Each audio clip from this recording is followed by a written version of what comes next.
Assalamualaikum warahmatullahi wabarakatuh. Salam sejahtera, semangat pagi buat kita semua. Sudah lama sekali saya tidak pernah bermain di depan kamera ya. Ini karena ada beliau dari Panti Pelayanan Sosial Disabilitas Sensorik Netra Pendowo Kudus yang berada di bawah UPT Dinas Sosial Provinsi Jawa Tengah. Semangat pagi Ibu Sundarwati, Kepala Panti atau Kepala UPT. Semangat pagi Pak Erwin, salam sehat untuk kita semua. Terima Sehat kasih. ya? Alhamdulillah sehat Pak Erwin. Alhamdulillah. Ini luar biasa sekali Ibu ini karena beliau yang menjadi kepala suku yang ada di Pendowo sana. Jadi harus mengabaikan hal-hal yang bersifat pribadi karena di sana itu lebih membutuhkan hal yang harus care gitu ya Bu. Dengan hati. Dan harus hati-hati. Baik, jadi dengan Bu Sundar ini kita akan membahas tentang jejaring kemitraan atau Jemari Pendowo Bu ya. Nah, sebelumnya mungkin teman-teman banyak yang tidak tahu. Apa itu Bu Jemari? Iya. Jadi Jemari Pendowo itu akronim Pak Erwin, akronim dari transformasi jejaring kemitraan dalam sinergitas untuk pemberdayaan sosial. Dalam hal ini bertujuan untuk kemandirian penyandang disabilitas netra di BPSDSN Pendowo. Nah, apa yang melatar belakangi kenapa harus mengambil gagasan inovasi Jemari Pendowo ini? Karena kita tahu sendiri dari sisi regulasi, regulasi dalam hal ini adalah Undang-Undang Nomor 8 Tahun 2016 tentang penyandang disabilitas. Di situ sudah dijelaskan bahwa hak-hak dari disabilitas untuk di Indonesia sendiri ini sudah sangat jelas sekali. Tinggal implementasinya yang masih sangat kurang, seperti itu. Ketika bicara implementasi artinya SDM sudah disiapkan. Ketika SDM sudah disiapkan, tinggal bagaimana kemudian memberdayakan teman-teman yang sudah dipersiapkan secara sumber daya manusia. Baik. Nah, kembali kepada Jemari. Sejauh ini, ketika bicara kemanfaatan dan tujuan dan dampak ekonomi gitu Ibu, ini tadi yang kita bahas, itu mungkin bisa jenengan urai lebih jauh lagi. Ya. Jadi untuk tujuan dari jejaring kemitraan ini Pak Erwin, yang kami harapkan bisa menjalin jejaring yang lebih luas. Dalam hal ini bisa ke pentahelik ya. Pentahelik itu ada 5 unsur. 1 pemerintahan, kemudian yang kedua adalah instansi pendidikan, kemudian yang ketiga badan usaha, keempat adalah masyarakat, dan yang kelima adalah media massa. Gitu, ya. Jadi saat ini di Pendowo sendiri sudah menjalin jejaring sih, tapi masih sifatnya untuk kegiatan yang rutin. Contohnya adalah jejaring dengan puskesmas sama rumah sakit.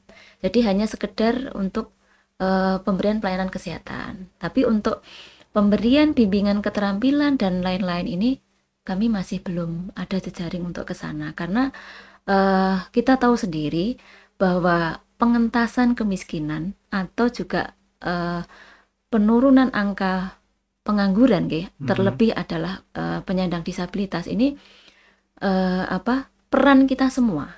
Kalau hanya dipasrah ke hanya mungkin pemerintahan atau dalam hal ini adalah panti sendiri, itu jelas nggak mungkin, karena ini pengentasan kemiskinan ekstrim, penurunan pengangguran ini juga masuk di program prioritas nasional seperti itu. Baik, ketika bicara pentahelik,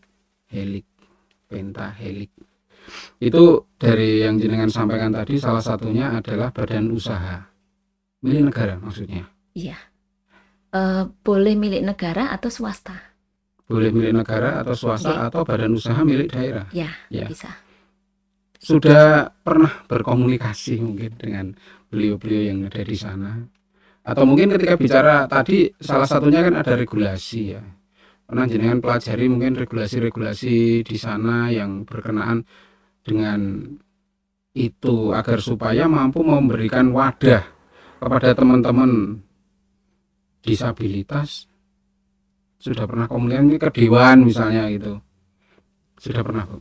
Nah, kalau yang ini kami belum, Pak Belum. Erwin, belum. Nah, memang untuk yang terkait dengan badan usaha atau mungkin perusahaan baik milik pemerintah maupun non pemerintah itu lebih ke bagaimana peran atau kontribusi yang bisa diberikan kepada penyandang disabilitas ini. Contohnya mungkin merekrut pegawai atau karyawan ini juga ada dari unsur disabilitas seperti itu, karena di undang-undang jelas kalau untuk pemerintahan itu 2% dari total pegawai, sedangkan untuk di swasta itu 1%. Begitu ya. Nggih. Artinya dari sisi regulasi memang payungnya sudah tersedia, jelas, sudah tersedia. gitu ya. Baik, tinggal ini kembali kepada yang jenengan sampaikan sejak awal bahwa tergantung ini implementasinya yang belum bisa maksimal. Betul. Baik, nek sing di tempat Pendowo ini mulai usia berapa sampai seberapa, Bu?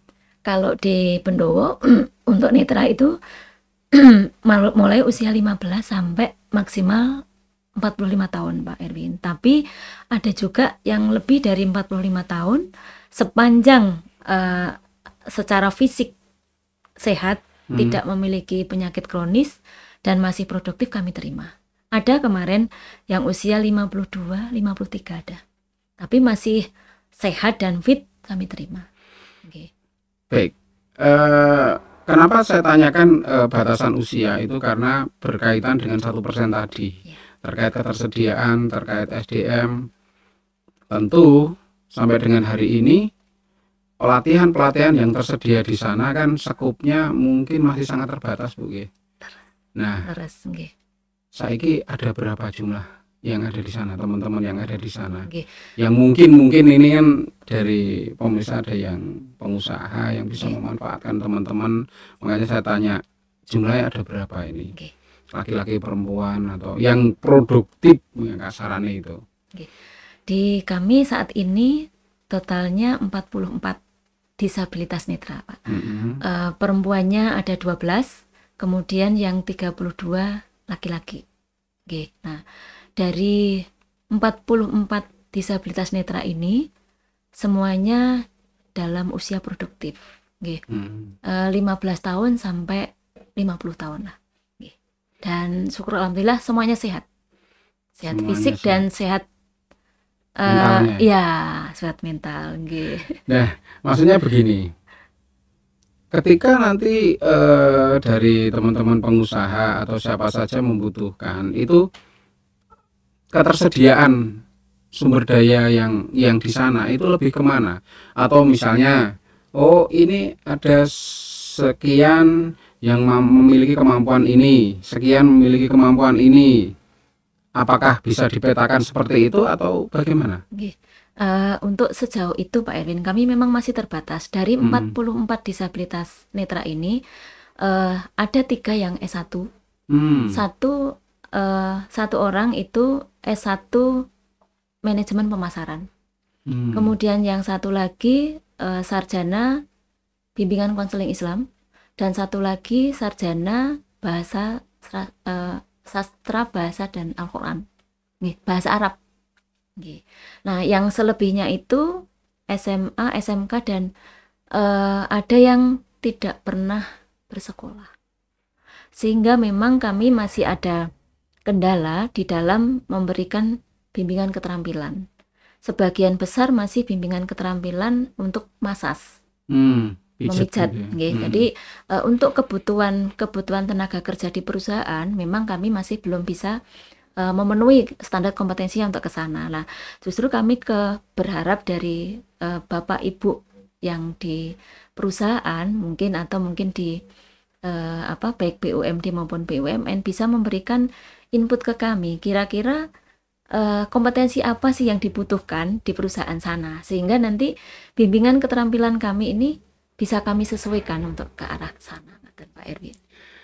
Baik, ini saya secara pribadi ya, ISK Kalau ISK itu bisa menerima teman-teman mungkin untuk jadi presenter. Nah, Itu mungkin bisa. Karena yang dibutuhkan selama yang bersangkutan bersedia untuk belajar, mendengarkan atau menyerap informasi, saya kira untuk jadi presenter bisa bertemu dengan narasumber dengan menggali informasi-informasi yang dibutuhkan oleh masyarakat. Kemudian untuk bapak-bapak pemangku kebijakan, kami berharap, karena di undang-undang ada 1% tadi untuk swasta nggih Bu ya. oke, terus. 1% monggo dimanfaatkan karena teman-teman juga saya kira ketika diberikan tanggung jawab mereka bisa menyesuaikan diri. Bahkan ini tadi nanti bakal ada yang sudah PNS ya Bu, nanti kita Nggih, bisa iya, ada dari diskusi bareng. disabilitas netra yang bisa ke ASN. Nggih, Luar biasa. luar biasa, biasa di luar. Baik, selanjutnya ketika kemudian ya saat ini kan untuk pelatihan SDM baru pada tahap massas. Nah, Nah, tapi boleh enggak Bu bercerita harapan lah. Harapan itu kan bisa muncul dari siapa saja. Berharap pemerintah begini atau berharap dari sektor swasta melalui CSR-nya begini agar supaya membangun sumber daya manusia yang kebetulan disabilitas ini mampu berkarya, mampu memberikan yang terbaik untuk bangsa ini. Kira-kira harapannya piye? jadi memang harapan kami ya Pak, dengan gagasan inovasi Jemari Pendowo ini, jejaring kemitraan ini, dengan konsep Pentahelik ini, harapan kami arahnya memang ke sana, supaya masing-masing punya peran masing-masing, bagaimana peran atau kontribusi yang bisa kita berikan untuk bersama-sama mengentaskan kemiskinan, memandirikan disabilitas netra ini yang semula belum memiliki keterampilan, semula belum memiliki penghasilan, menjadi berpenghasilan, sehingga disabilitas netra ini mampu mandiri baik secara fisik maupun secara ekonomi. Karena kalau hanya bergantung ke orang tua atau keluarga, yang namanya orang itu kan ada sehat ada sakit Pak Erwin ya tahu. Nah, kalau sehat terus ya syukur masih bisa memenuhi kebutuhan operasional disabilitas ini. Tapi kalau sakit terus, mereka ini siapa yang nanti akan memenuhi kebutuhannya gitu. Tapi kalau mereka kita bekali keterampilan, kemudian mereka mampu mungkin membuka usaha dengan bimbingan keterampilan yang diperoleh selama di panti, dengan support mungkin dari CSR, dari perusahaan-perusahaan ini, atau mungkin dari instansi pendidikan, perguruan tinggi, mungkin dengan bentuk pengabdian masyarakat, dalam hal ini mungkin ada magang mahasiswa, kemudian penelitian dosen, dengan keterampilan-keterampilan yang bisa diberikan, ini akan lebih baik seperti itu. Tapi intinya itu berharap bukan hanya dari sisi, karena tujuan utamanya adalah kemandirian ya. Tujuan utamanya kemandirian, jangan sampai kemudian hanya diberikan ikan gitu loh, tapi diberikan kail. Artinya bagaimana untuk teman-teman yang kebetulan disabilitas utamanya adalah netra mampu untuk berkembang. Karena mereka aslinya kan juga punya potensi, cuman ketika mau digali lebih dalam, di sana mungkin ada serangkaian keterbatasan ya Bu ya. Betul, Pak Erwin. Makanya yang saat ini ada massage. Ya itu ya perlu adanya peran dari semua, serta dari semuanya, bukan hanya pemerintah, tapi swasta dan sebagainya. Baik Ibu, mungkin ada lagi yang mau disampaikan atau dari keseluruhan ini mungkin ada yang disimpulkan sebelum saya juga menyimpulkan? Izin Pak Erwin, mungkin Bapak Ibu semuanya, kami berharap Pak, karena program pengentasan kemiskinan ekstrim dan penurunan angka pengangguran ini menjadi program nasional, sehingga semuanya punya peran, sehingga kami berharap apalagi di Kudus ini nggih, banyak Nggih. perusahaan-perusahaan besar, sehingga kira-kira peran apa sih yang bisa diberikan ke saudara kita disabilitas netra yang ada di panti ini supaya mereka bisa mandiri, bisa punya penghasilan secara mandiri, atau mungkin bisa menjadi pegawai atau karyawan di perusahaan tadi, sehingga mereka punya hak mendapatkan kesetaraan. Seperti itu mungkin Pak Erwin. Oke. Baik, sedulur ISK, saya akan sedikit memberikan kesimpulan bahwa dalam upaya untuk meningkatkan sumber daya manusia melalui jejaring kemitraan dari Panti Pelayanan Sosial Disabilitas Sensorik Netra Pendowo Kudus ini mengajak kepada seluruh masyarakat, pengusaha atau sebagainya agar bisa memberikan kontribusi yang positif, yang mana hal ini bukan hanya dari sisi, ya ini disclaimer bahwa mereka tidak butuh dikasihani, tapi mereka diberikan kemampuan untuk mengasah dan memperoleh sumber daya yang memadai agar supaya minimal mampu untuk menghidupi dirinya sendiri. Itu minimal sekali. Kemudian yang lain, karena potensi-potensi yang bisa digali itu sangat banyak.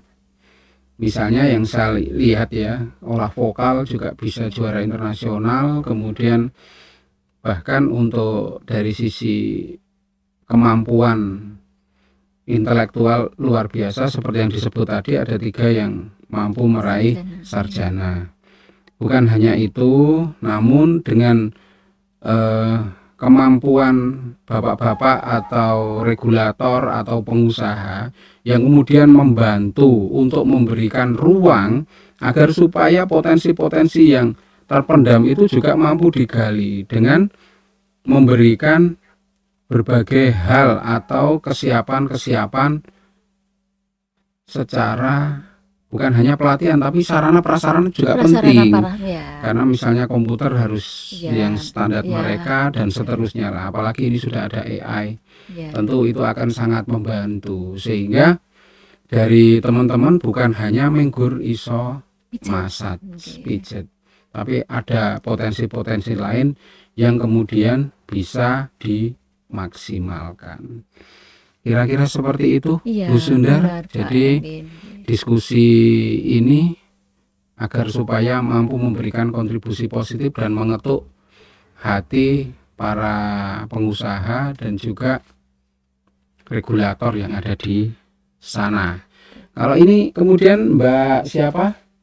Mbak Eka. Mbak Eka. Nah, dulur ISK, kita akan berbincang dengan Mbak Eka yang kebetulan juga disabilitas netra dan saat ini sudah membuktikan kemampuannya bisa diterima sebagai pegawai negeri sipil atau ASN. Ya, monggo Mbak Eka.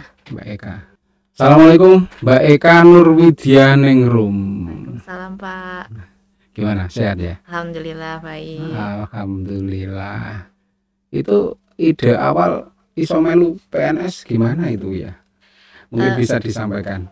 Iya Pak, jadi kan saya ikut P3K Pak, ASN P3K tahun 2023 kemarin. Kebetulan Dinas Sosial Jawa Tengah itu ada formasi untuk disabilitas, ada 4 formasi, salah satunya di Panti Pendowo. Jadi saya karena yang sesuai dengan saya, jadi saya daftarnya kemarin ke PPSDSN Pendowo Kudus Pak. Jadi jenengan alamatnya Kudus? Saya Banyumas aslinya. Banyumas. Banyumas itu Cilacap ke sana ya. Itu jauh sekali ya. Lumayan Pak. Ya jauh memang. Kalau jalan kaki apalagi itu. Saya ucapkan selamat ya, jenengan bisa diterima sebagai ASN, di mana dari formasi yang disediakan oleh pemerintah yang sudah ada 2% ya kalau dari ASN ya.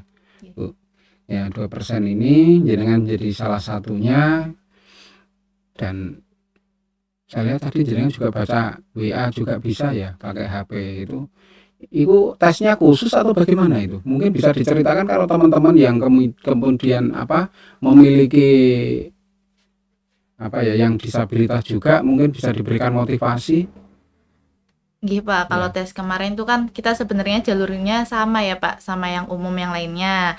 Mekanismenya juga sama dari SSCASN, kita daftar di situ, cuman memang kita pakai peserta penyandang disabilitas. Jadi nanti ada semacam surat keterangan disabilitas gitu Pak dari rumah sakit. Dari situ kita daftar. Untuk kalau saya daftarnya di Dinas Sosial Provinsi Jawa Tengah untuk UPT PPSDSN Pendowo Kudus.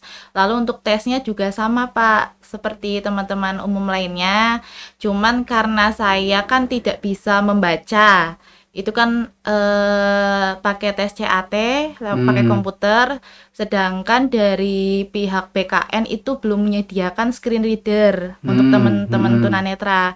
Jadi masih secara manual dibacakan sama petugas dari BKN begitu Pak. Oh, dibacakan tinggal A misalnya. Siapakah Presiden Indonesia? A, ini B, ini C, ini seperti itu ya. Itu yang multiple choice. Tapi kalau untuk yang EC mungkin akan berbeda ya. Jenengan menguraikan dengan ini. Tapi terus caranya belajar, jenengan untuk kebutuhan informasi, kebutuhan belajar masih sama, membaca atau bagaimana? Atau melalui masih sama Pak. Cuman memang rata-rata memang dari online ya Pak. Atau misalnya kalau buku fisik itu saya foto Pak. Jadi saya foto, itu nanti ada aplikasinya Pak untuk meng-scan buku tersebut, foto tersebut, ntar langsung keluar tuh Pak suaranya. Gitu. Baik. Artinya begini, yang mau saya sampaikan bahwa itu masih sangat bergantung kepada niat. Betul. Iya toh? Niat. Kalau tanpa adanya niat, tentu hal atau pencapaian yang saat ini jenengan bisa raih itu sama sekali tidak mungkin, kan begitu. Nah, kalau kemudian setelah mungkin jenengan bercita-cita jadi ASN, sekarang ada harapan atau mungkin asa yang akan jenengan raih atau pencapaian apa sing menjadi target ini? Mungkin kalau saya sekarang saya ingin membantu teman-teman netra, terutama yang ada di Pendowo ya Pak, supaya bisa termotivasi juga bisa nanti sama seperti saya, atau mungkin lebih dari saya begitu Pak. Terus upaya yang harus dilakukan apa itu? Kalau upaya yang udah dilakukan seperti kemarin sharing-sharing gitu Pak dengan salah satu penerima manfaat. Gitu, karena beliau juga kemarin sempat ikut, cuman memang belum rezekinya gitu. Jadi sharing-sharing gimana bisa lolos untuk jadi ASN, P3K maupun CPNS. Artinya pemerintah kan sudah menyediakan ruangan itu, tinggal teman-teman nanti bagaimana mampu memaksimalkan untuk hal ini gitu. Begitu Mbak Eka, atau mungkin ada yang bisa disampaikan kepada teman-teman yang lain? Mungkin untuk teman-teman netra di luar sana tetap harus semangat, kita harus tetap bisa mencapai mimpi-mimpi kita. Insya Allah kalau kita tetap berusaha akan ada jalannya. Intine lur iku neng gone niat. Intine neng gone niat. Apapun itu nek niate ora ono ya ora iso. Begitu Mbak Eka, kemudian Bu Sundar, terima kasih waktunya. Nanti ke depan kita bisa sharing-sharing lagi. Assalamualaikum warahmatullahi wabarakatuh.